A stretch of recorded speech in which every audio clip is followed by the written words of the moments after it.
বান্দরবানের আলীকদম উপজেলায় শতাধিক কোমলমতি শিক্ষার্থীদের হাতে শিক্ষা সামগ্রী তুলে দিয়েছে বাংলাদেশ জাতীয়তাবাদী ওলামা দল। সোমবার সকালে উপজেলার ৪ নং ওয়ার্ডের বটতলী পাড়ায় অবস্থিত দারুল হিদায়া নুরানি মাদ্রাসার মিলনায়তনে এই বিতরণ কার্যক্রম অনুষ্ঠিত হয়।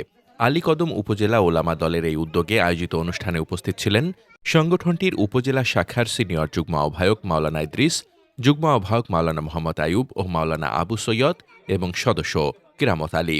এছাড়াও অনুষ্ঠানে বিশেষ অতিথি হিসেবে উপস্থিত ছিলেন আলীকদম উপজেলা ৪ নং ওয়ার্ড জাতীয়তাবাদী স্বেচ্ছাসেবক দলের সভাপতি মুজিবুল হক।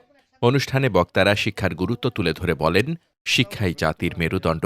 নৈতিক ও দ্বীনি শিক্ষার পাশাপাশি আধুনিক শিক্ষায় শিক্ষার্থীদের উৎসাহিত করতে সমাজের সর্বস্তরের মানুষের এগিয়ে আসা জরুরি। মূলত দরিদ্র ও সুবিধাবঞ্চিত শিক্ষার্থীদের পাশে দাঁড়ানো এবং তাদের পড়ালেখায় উৎসাহ যোগানোই এই কর্মসূচির মূল উদ্দেশ্য। অনুষ্ঠান শেষে মাদ্রাসার শতাধিক শিক্ষার্থীর মাঝে খাতা কলম সহ বিভিন্ন শিক্ষা উপকরণ বিতরণ করা হয়। মোহাম্মদ শামীম রেজা, দৈনিক খোলা চোখ।